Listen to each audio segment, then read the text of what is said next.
saddest things I had to come to realize in the situation was that there are people involved in this who went to school with not just my mother, but with both my aunts and my uncle David as well. So some of these people were going to try to defend these guys. I'm not just talking about my mom as far as what she had done with wrongfully taking my house from me. I'm also talking about David where the molest is concerned with regards to what he did to me and my brother Steve, along with the fact that he was dishonorably discharged from the military because of drugs. And he went to prison in California because of it. This is somebody who works for Facebook. And not to be funny with these guys that are out here in Cass County in the prosecutor's office, I don't really give a crap of how many years they've known David or the rest of my family. How dare they think that they have a right to tell me what I am or am not? They weren't there. And the statements that they got didn't just come from me. Steve verified it too. And David also confessed to my mother what happened. These guys act like people just don't know who they are.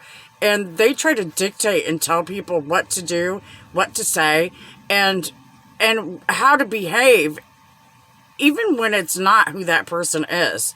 I look back at these people from the prosecutor's office, and it just saddens me. Because I see that they're pretending to be things that they're not.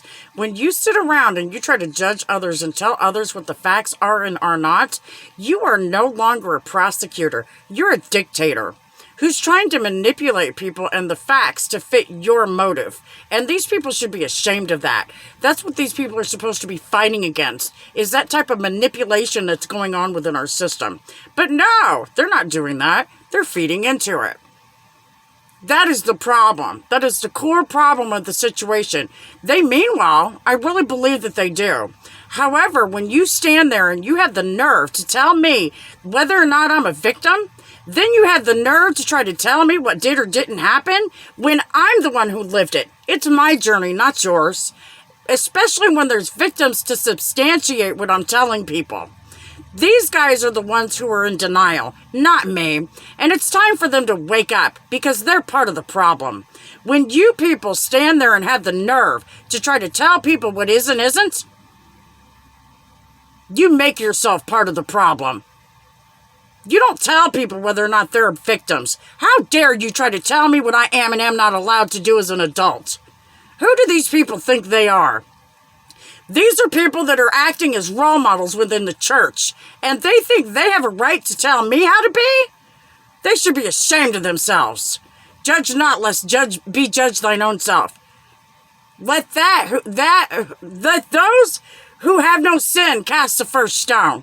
And I don't think any of you are free of sin. So how dare you? And yet our children are watching. With God's love. God bless America. Have a blessed day. And back the badge.